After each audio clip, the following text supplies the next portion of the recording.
Agora o Circuito UFMG vai reunir parte da turma do esporte do Centro de Comunicação da UFMG. Matheus Espíndola, jornalista do Boletim UFMG, e Gabriel Ortiz, estagiário da TV UFMG, são os nossos convidados. Boa noite, sejam bem-vindos. Boa noite, Tess. Boa noite. E que vitória essa do Brasil, hein? Vocês gostaram? O que vocês acharam dessa vitória por 3-0 em cima do Japão na sexta-feira? Bom, eu imaginei que o Brasil entraria cansado, porque a maioria dos jogadores atua na Europa e como eles estão em fim de temporada, né, os jogadores poderiam entrar cansados.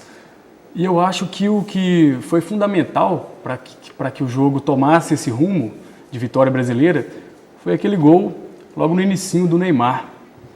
Porque com isso o Brasil trouxe a torcida para o seu lado e tirou a pressão um pouco do Neymar. Você acha que esse gol no início, então, foi fundamental para a torcida não ficar enchendo o saco, cornetando durante o jogo, impaciente com o resultado? Exatamente, para dar mais confiança para o Neymar, que já tinha um jejum, né, de 10 jogos sem marcar gols.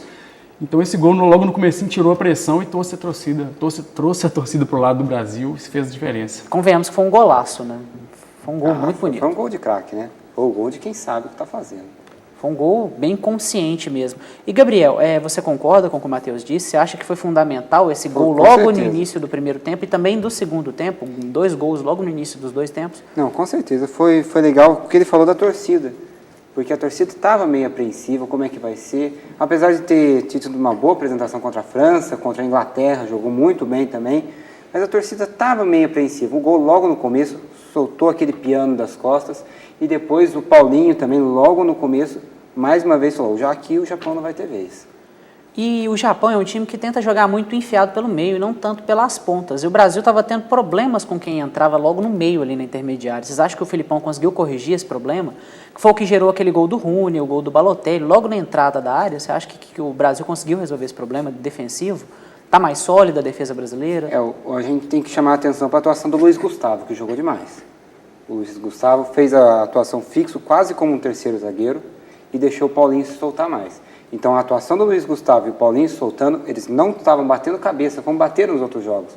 Eles estavam mais presos, não mais presos nos outros, estavam mais presos nos outros jogos, mas agora estavam um pouco mais com posição fixa. O Paulinho saindo e o Luiz Gustavo ficava. Então isso foi fundamental também para o contra-ataque. E o Hulk? Vocês gostaram da atuação do Hulk? Eu achei que ele se movimentou até mais nesse jogo, né? Muito mais do que nos outros, e em compensação o Lucas não entrou tão bem assim na minha visão. O que vocês acharam dessa troca dos dois? Porque o Lucas tem sido muito cobrado, né? A presença do Lucas no lugar do Hulk, e agora eu acho que isso passou um pouco, parece que passou um pouco. Eu acho que o Hulk ele vem sendo um pouco injustiçado, um pouco perseguido pela torcida, que não está tendo a devida paciência com ele. O Hulk ele é um jogador importante e ele é singular pelas características de jogo dele. Ele tem aquela jogada crucial que ele traz para o meio e bate de perna esquerda. Ele quase fez Quase um gol, conseguiu acertar nesse dessa tipo vez. de jogada. E ele está com uma função tática muito interessante, né? A gente não tem... O torcedor não tem muita visão nessa que o Felipão tem. Ele está com a função de voltar para marcar, coisa que ele não faz, não está acostumado a fazer. Ele era mais aquele centroavante jogando para frente lá na Europa. E ele está com essa função, ele está fazendo isso, fez isso muito bem no jogo de sábado. O que o Lucas não tem feito, né? O Lucas não consegue dar tanto combate e ele é muito afoito na hora de combater. Sim, o Lucas é mais habilidade, de combater, né, as defesas, então ele às vezes acaba sendo até um pouco mais desesperado. Eu vou passar para o segundo jogo, porque o nosso tempo está um pouco corrido, que foi o México e Itália no dia seguinte. O que vocês acharam do jogo? O que vocês destacam desse jogo? Eu gostei principalmente do primeiro tempo. O primeiro tempo a Itália jogou nitidamente melhor, mas o México em alguns contra-ataques conseguiu chegar. E eu gostei muito do primeiro tempo. E eu acho que a Itália, se jogar do jeito que jogou, vai dar trabalho. Eu até gostei muito da Itália e gostei da pontuação que você fez do México, mas eu achei o México um pouco descaracterizado. Eu não concordei muito com aquela presença do Giovani dos Santos pelo lado e o Chicharito no meio. Eu acho que devia ter sido invertido. O Giovani tem mais qualidade, mais visão de jogo, ele deveria ficar centralizado. O Giovani dos Santos ele é um jogador leve. Então, a função... O Chicharito também. Ele foi escalado com a função justamente de trazer o jogo para as alas. Uhum. Agora, o Chicharito, ele ficou grande parte do jogo sumido. Ficou muito preso. Isso fez muita diferença. Ele jogou preso demais. O Hernández. Você gostou do Hernández? Gostei, o Hernández, o Chicharito. E o do Pirlo? que vocês acharam da atuação do Pirlo? Pirlo, Eu achei fenomenal. Ele dispensa comentários, né? Ele é um clássico meia, que ele é aquele volante que joga avançado, que é o cérebro do time. Que sabe marcar. E que, inclusive, é uma carência do futebol brasileiro, né? Nos dias atuais. Até mundial, né? Até mundial. O que a gente teria mais próximo disso era o Ganso. O Zé Roberto desempenhou esse papel na Copa de 2006, mas realmente essa é uma carência. Pernambucano, talvez, o Juninho. Exatamente, Juninho Pernambucano. Mas atualmente a gente não tem um jogador com essa característica, e faz esse perfil. falta, tem feito falta. E o gol do Pirlo é extraordinário. Né? Isso que eu ia comentar agora. Eu falei sobre o Juninho Pernambucano, não tinha como não lembrar do gol que o Pirlo fez, que é muito parecido com os gols que o Juninho sempre fazia. O gol do Pirlo valeu a reforma do Maracanã. Eu queria fazer uma pergunta para vocês. Vocês acham que falta essa referência na seleção brasileira atualmente? Que o Filipão errou em dispensar alguns jogadores mais experientes, poderiam dar essa cadência para o meio de campo? Acho que o estilo do Felipão é outro, né? O estilo do Felipão não é esse. O Felipão, ele quer aquilo que ele teve em 2002. Um grupo na mão, jogando no mesmo esquema, praticamente o mesmo esquema agora. Praticamente. Com os três lá na frente, 3 no meio, a zaga com o Luiz Gustavo voltando, praticamente a mesma coisa. É o estilo do Felipão. Ele conseguiu ser vencedor em 2002 e ganhar outras coisas dessa maneira. Então, acho que ele foi coerente com aquilo que ele pensa. E agora eu vou passar para o terceiro jogo, que aconteceu pouco depois, às 19 horas, no mesmo domingo, Espanha contra o Uruguai. O que vocês acharam desse jogo? Foi um chocolate? O placar representou o que aconteceu em campo? Porque foi 80% de posse de bola da Espanha contra 20% da Uruguai. 80%. Quanto ao placar, a gente pode dizer que ele não ilustrou aquilo que se viu em campo. Com certeza. Porque o primeiro tempo, principalmente, foi um espetáculo, foi um show, um domínio, um massacre do time da Espanha que incorporou esse estilo tic-tac, né? Que, inclusive... O que é o estilo tic-tac? Toca a bola de um lado para o outro. Sim. Toca de um lado para o outro. Meio sem objetividade, sim. né? Sim, é. E que, inclusive, segundo eles próprios, foi inspirado no estilo de jogo do Brasil, né? Da década de 82. Eles jogavam muito parecidos com isso.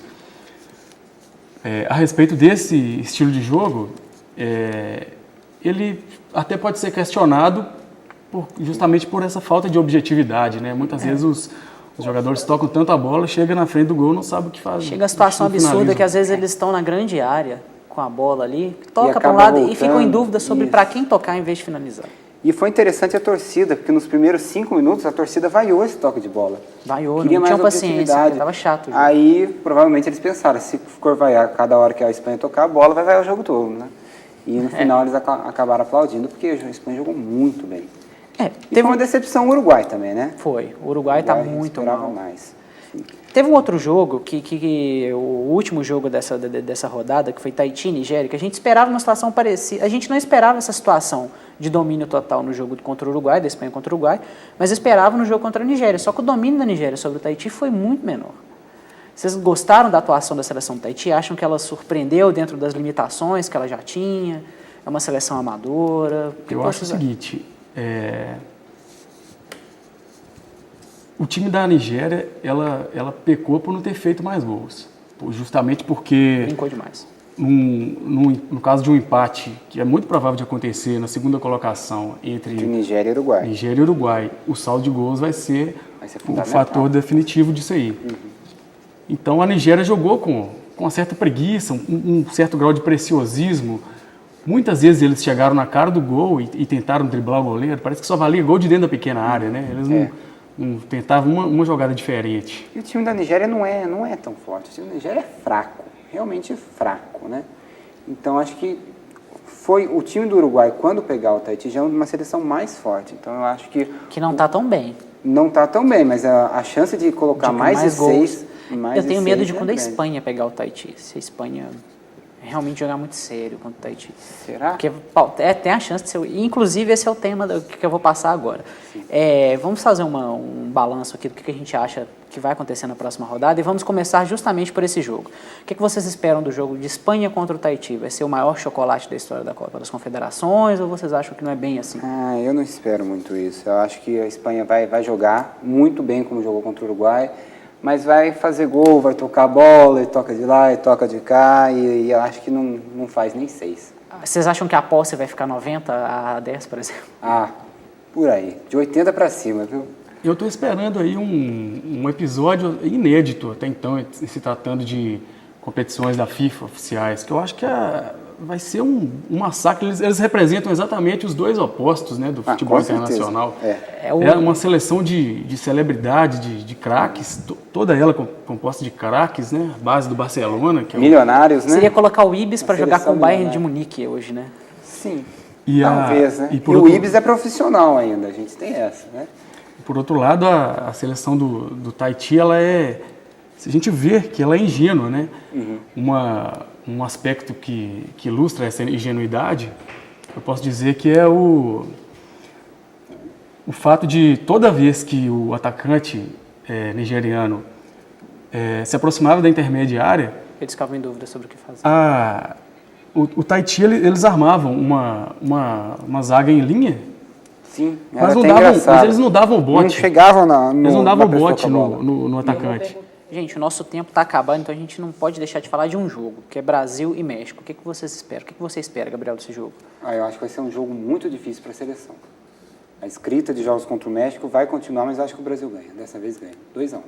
Ok. E você? Eu também acho que o Brasil está numa crescente e, diferentemente de outras épocas recentes, tem alternativas no banco, tem o Lucas, tem o Bernard, se precisar incendiar o jogo, acho que dá Brasil. Eu também acho que o Brasil tem mais opções e provavelmente vai ganhar uns 2-1, 2-0. Boa noite, gente, muito obrigado.